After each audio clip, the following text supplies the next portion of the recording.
ఇవాల్టి మన చర్చకు స్వాగతం.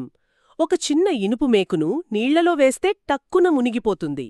కాని వేల టన్నుల ఇనుముతో చేసిన భారీ ఓడ హాయిగా తేలుతుంది. అవును.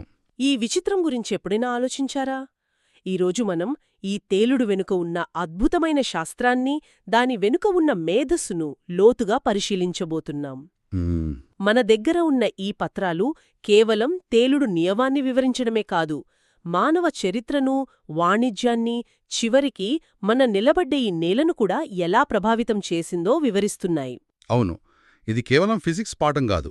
ప్రకృతి యొక్క ఒక ప్రాథమిక నియమాన్ని మానవులు ఎలా అర్థం చేసుకొని దాన్ని తమకనుకూలంగా మార్చుకొని సముద్రాలను, ఆకాశాన్ని జయించారో చెప్పే ఒక పెద్ద కథ ఇది.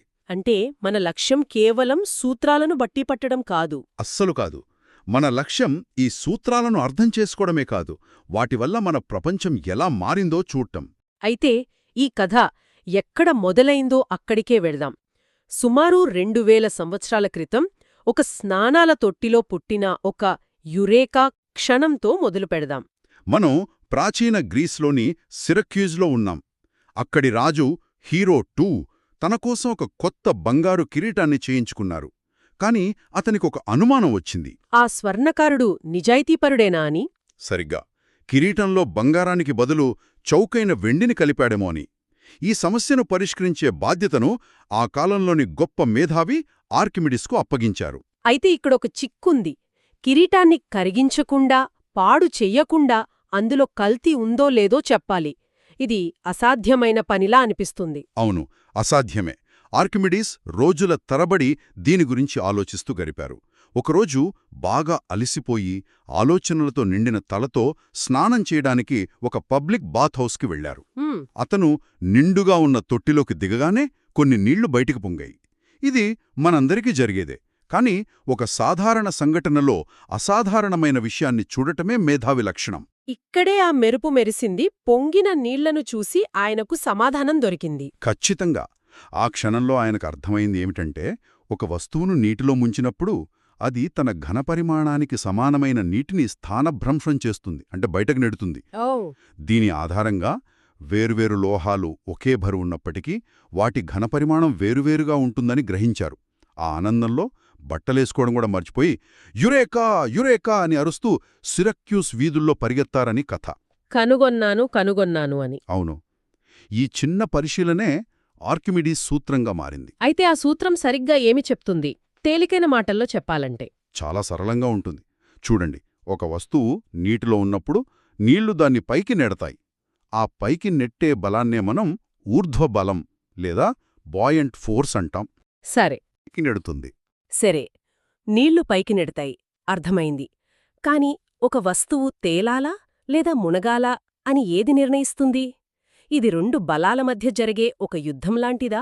అవును, ఇదొక నిరంతర యుద్ధంలాంటిదే. ఒకవైపు భూమి గురుత్వాకర్షణ శక్తి వస్తువును దాని బరువుతో కిందికి లాగుతుంది. మరోవైపు నీళ్లు ప్రయోగించే ఊర్ధ్వబలం దాన్ని పైకి నెడుతుంది. ఈ యుద్ధంలో ఎవరు గెలిస్తే అదే జరుగుతుంది. గురుత్వాకర్షణ గెలిస్తే వస్తువు మునిగిపోతుంది. ఊర్ధ్వబలం గెలిస్తే తేలుతుంది. గెలిస్తే లేదా సమానంగా ఉంటే వస్తువు తేలుతుంది.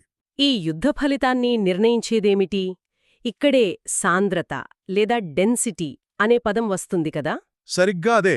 సాంద్రత అనేది ఈ కథలో కీలక పాత్రధారి. అంటే ఒక నిర్దిష్ట స్థలంలో ఎంత పదార్థం కుదించబడి ఉందో చెప్పే కొలత. ఒక ఉదాహరణ చెప్పగలరా? తప్పకుండా. ఒక చిన్న ఇనుపగుండు అదే పరిమాణంలో ఉన్న ఒక చెక్క ముక్క కంటే చాలా బరువుగా ఉంటుంది. ఎందుకంటే ఇనుము సాంద్రత ఎక్కువ. ఓకే. నియమమేమిటంటే, ఒక వస్తువు సాంద్రత అది మునిగి ఉన్న ద్రవం సాంద్రత కంటే తక్కువగా ఉంటే అది తేలుతుంది, ఎక్కువగా ఉంటే మునిగిపోతుంది. అందుకే మంచినీటిలో మునిగే గుడ్డు ఉప్పు నీటిలో తేలుతుంది. ఎందుకంటే మనం నీటిలో ఉప్పు కలపడం ద్వారా నీటి సాంద్రతను పెంచుతున్నాం. అవును, గుడ్డు సాంద్రత కంటే ఎక్కువగా చేస్తున్నాం.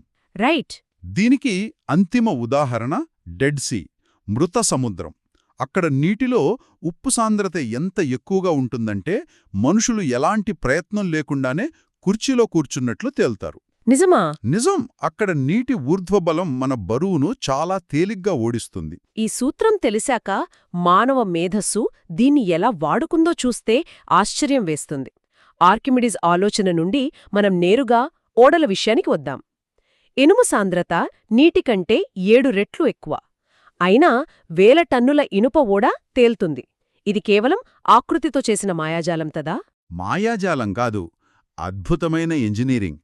ఓడను ఒక ఘనమైన ఇనుపు ముద్దలా కాకుండా లోపల బోలుగా ఉండే ఒక పెద్ద గిన్నెలా తయారు చేస్తారు. అంటే లోపలంతా ఖాళీ స్థలం ఉంటుందన్నమాట.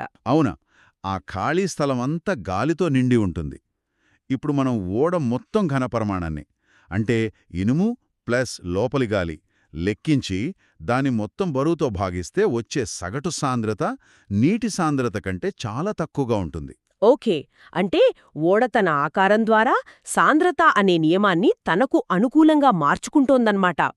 అది తన బరువుకి సమానమైన నీటిని పక్కకు నెట్టగలిగే అంత పెద్దదిగా ఉండటమే అసలు రహస్యం. అవును, ఇది ప్రపంచ వాణిజ్యాన్ని, అన్వేషణను, నాగరికతల మధ్య సంబంధాలను శాశ్వతంగా మార్చేసిన ఒక ఆవిష్కరణ.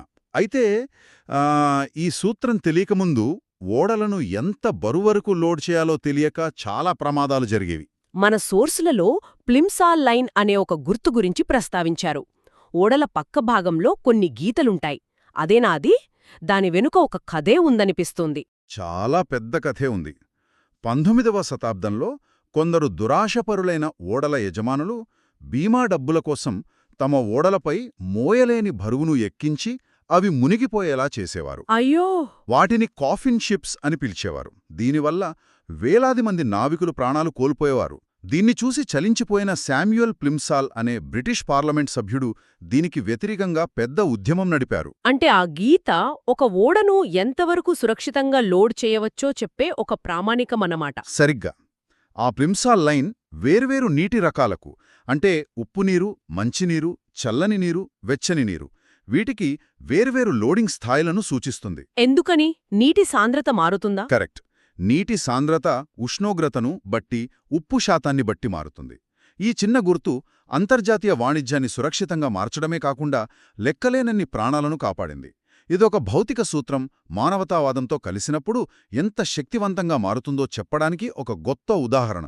అద్భుతం. ఓడలను నీటిపై తేలేలా చేయటం ఒక ఇంజనీరింగ్ విజయమైతే, ఒక యంత్రాన్ని కావాలనుకున్నప్పుడు ముంచి మళ్లీ తేలేలా చేయడం అది పూర్తిగా మరో స్థాయి సవాలు. ఇది మనల్ని జలాంతర్గాముల, అంటే సబ్మెరీన్స్, ప్రపంచంలోకి తీసుకువెళ్తోంది. అవి ఈ అసాధ్యాన్ని ఎలా సుసాధ్యం చేస్తాయి? జలాంతర్గాములు ఆర్కిమిడీస్ సూత్రాన్ని ఒక స్విచ్ లాగా ఆన్ ఆఫ్ చేస్తాయి. వాటి నిర్మాణంలో బ్యాలస్ట్ ట్యాంకులు అనే కీలకమైన భాగాలు ఉంటాయి. ఇవి ఓడ యొక్క 2 పొరల మధ్య ఉండే పెద్ద ఖాళీ ట్యాంకులు. సరే. జలాంతర్గామి నీటిపై తేలుతున్నప్పుడు ఈ ట్యాంకులు గాలితో నిండి ఉంటాయి. కాబట్టి దాని సగటు సాంద్రత తక్కువగా ఉంటుంది. మునిగిపోవాలనుకున్నప్పుడు ఈ ట్యాంకుల్లోకి నీటిని నింపుతాయా? అవును, పెద్ద పెద్ద వాల్వులు తెరుచుకుని సముద్రపు నీరు వేగంగా ఈ ట్యాంకుల్లోకి ప్రవహిస్తోంది. దీనివల్ల జలాంతర్గామి బరువు ఒక్కసారిగా పెరిగి దాని సగటు సాంద్రత నీటికంటే ఎక్కువ అవుతుంది. అప్పుడు గురుత్వాకర్షణ గెలుస్తుంది. అవును, అది నెమ్మదిగా కిందకి మునగడం మొదలుపెడుతుంది. మరి తిరిగి పైకి రావాలంటే ఆ నీటినంతటినీ బయటకు పంపాలి. అది చాలా కష్టం కదా. బయట నీటి ఒత్తిడి చాలా ఎక్కువగా ఉంటుంది. ఇక్కడే మరో టెక్నాలజీ వస్తుంది. జలాంతర్గామిలో అత్యంత అధిక పీడనంతో సంపీడన గాలిని, అంటే కంప్రెస్డ్ ఎయిర్, నిల్వ చేస్తారు. పైకి రావాలనుకున్నప్పుడు ఆ గాలిని బ్యాలెస్ట్ ట్యాంకుల్లోకి పంపిస్తారు. ఆ గాలి ఫోర్స్కి, ఆ గాలి ఒత్తిడికి ట్యాంకుల్లోని నీరు బలవంతంగా బయటకు నెట్టబడుతుంది. ట్యాంకులు మళ్లీ గాలితో నిండగానే జలాంతర్గామి పేలికై పైకి వస్తుంది. ఈ విధంగా అవి తమ సాంద్రతను నియంత్రిస్తూ నీటిలో కావలసిన లోతులో ప్రయాణిస్తాయి. అంటే ఇదంతా సాంద్రతతో ఆడుకునే ఒక ఆట. ఇప్పుడు నాకొక సందేహం వస్తోంది. ఈ సూత్రం కేవలం ద్రవాలకేనా? గాలి కూడా ఒక రకమైన ద్రవమే, అంటే ఫ్లూయిడ్ అని అంటారు. మరి గాలిలో కూడా వస్తువులు తేలగలవా? ఇది మనల్ని వేడిగాలి బుడగల, అంటే హాట్ ఎయిర్ బలూన్స్ దగ్గరకు తీసుకొస్తుంది. మీ ప్రశ్న చాలా సరైనది. గాలి మనకు కనిపించకపోయినా దానికి కూడా బరువు, సాంద్రత ఉంటాయి. నీటిలాగే గాలి కూడా దానిలో ఉన్న వస్తువులపై ఊర్ధ్వబలాన్ని ప్రయోగిస్తుంది, కాకపోతే చాలా చాలా తక్కువ. ఓకే. వేడిగాలి బుడగ ఈ సూత్రాన్ని ఉపయోగిస్తుంది. బుడగ కిందన్న బర్నర్ లోపలున్న గాలిని వేడి చేస్తుంది. గాలి వేడెక్కినప్పుడు దాని అణువులు శక్తిని పుంజుకొని వేగంగా కదులుతూ ఒకదానికొకటి దూరంగా జరుగుతాయి. అంటే అది వ్యాకోచిస్తుంది. ఖచ్చితంగా. అదే పరిమాణంలో ఉన్న ప్రదేశంలో తక్కువ గాలి అణువులు ఉంటాయి. అంటే దాని సాంద్రత తగ్గుతుంది. ఎప్పుడైతే బుడగ లోపలున్న వేడిగాలి సాంద్రత బయట ఉన్న చల్లని, దట్టమైన గాలి సాంద్రత కంటే తక్కువ అవుతుందో బయటి గాలి దాన్ని పైకి నెడుతుంది. అవును, బయటిగాలి ప్రయోగించే ఊర్ధ్వబలం బుడగ బరువును అధిగమిస్తుంది. ఫలితంగా ఆ భారీ బుడగ పైకి లేస్తుంది. ఇది నీటిలో ఓడతెళ్లడం లాంటిదే, కాకపోతే గాలి అనే సముద్రంలో. సరే, ఈ సూత్రాలను పరీక్షించడానికి మన సోర్స్లలో ఒక చిన్న లెక్క ఉంది. దాన్ని ప్రయత్నిద్దాం. ఒక బంతి ఘనపరిమాణం 25 క్యూబిక్ సెంటీమీటర్లు. దాని బరువు అంటే ద్రవ్యరాశి 30 గ్రాములు. 25 సెంటీమీటర్లు క్యూబ్ మరియు 30 గ్రాములు. నీటి సాంద్రత మనకు తెలుసు, 1 గ్రామ్ సెంటీమీటర్ క్యూబ్. ఇప్పుడు ప్రశ్న, ఈ బంతి నీటిలో తేలుతుందా, మునుగుతుందా? దీన్ని తేల్చడానికి మనం 2 దశలు అనుసరించాలి. మొదటిది బంతి సాంద్రతను కనుక్కోవడం. సూత్రం సాంద్రత ద్రవ్యరాశి ఘనపరిమాణం. అంటే 30 గ్రాములను 25 సెంటీమీటర్ల క్యూబ్తో భాగించాలి. 30 భాగాల 25 అంటే 1.2 వస్తుంది. కాబట్టి బంతి సాంద్రత 1.2 గ్రామ్ సెంటీమీటర్ క్యూబ్. సరిగ్గా. ఇప్పుడు రెండవ దశ పోలిక. బంతి సాంద్రత అంటే 1.2, నీటి సాంద్రత అంటే 1 కంటే ఎక్కువ. మన నియమం ప్రకారం వస్తువు సాంద్రత ద్రవం సాంద్రత కంటే ఎక్కువగా ఉంటే అది మునిగిపోతుంది. కాబట్టి సమాధానం స్పష్టం. ఆ బంతి ఖచ్చితంగా మునిగిపోతుంది. ఈ చిన్న లెక్కతో ప్రాథమిక సూత్రం ఎంత శక్తివంతమైనదో అర్థమవుతుంది. సరే, ఈ ఆసక్తికరమైన చర్చ నుండి మనం నేర్చుకున్న ముఖ్య విషయాలను ఒక్కసారి గుర్తుచేసుకుందాం. తప్పకుండా. మొదటిది ఆర్కిమిడీస్ సూత్రం.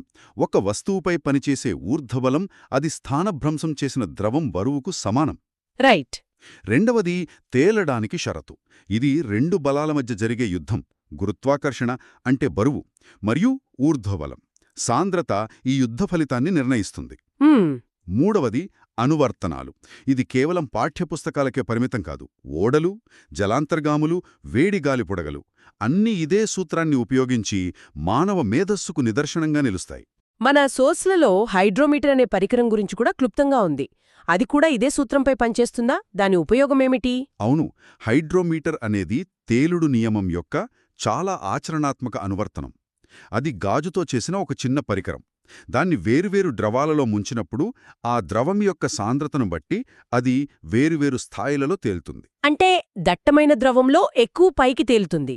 ఖచ్చితంగా.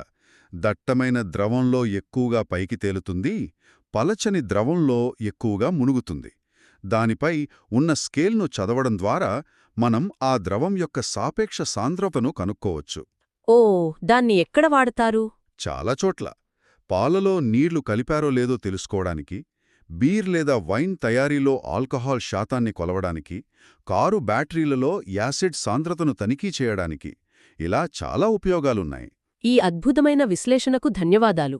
ఒక స్నానాల తొట్టిలో పుట్టిన చిన్న ఆలోచన ప్రపంచ వాణిజ్యాన్ని, రవాణాను, చివరికి మన రోజువారీ జీవితంలోని చిన్న చిన్న విషయాలను కూడా ఎంతగా ప్రభావితం చేసిందో అర్థమైంది. మనం వస్తువులు ద్రవాలలో మరియు వాయువులలో ఎలా తేలుతాయో చర్చించాము. కాని శ్రోతలు ఆలోచించడానికి ఒక ప్రశ్నను వదిలి వెళుతున్నాను. చెప్పండి. ఈ సాంద్రత మరియు స్థానభ్రంశం అనే సూత్రం ఇంకా పెద్ద స్థాయిలో, ఊహించని చోట కూడా పనిచేస్తోంది. గ్రహస్థాయిలో దీని గురించి ఆలోచించండి. భూమిపై పొర అనేక పెద్ద ఫలకాలుగా, అంటే టెక్టానిక్ ప్లేట్స్గా విడిపోయి ఉంది. అవును, కాంటినెంటల్ ప్లేట్స్. అవును. ఈ ఖండాలు, సముద్రాలు ఉన్న ఈ భారీ ఫలకాలు వాటి కింద ఉన్న పాక్షికంగా కరిగిన దట్టమైన మ్యాంటిల్ అనే శిలాద్రవంపై నెమ్మదిగా తేలుతున్నాయి. మనం నిలబడిన నేల కూడా తేలుడి నియమాన్ని పాటిస్తోందంటే దాని పరిణామాలు ఎలా ఉంటాయి? దీని గురించి ఆలోచించండి.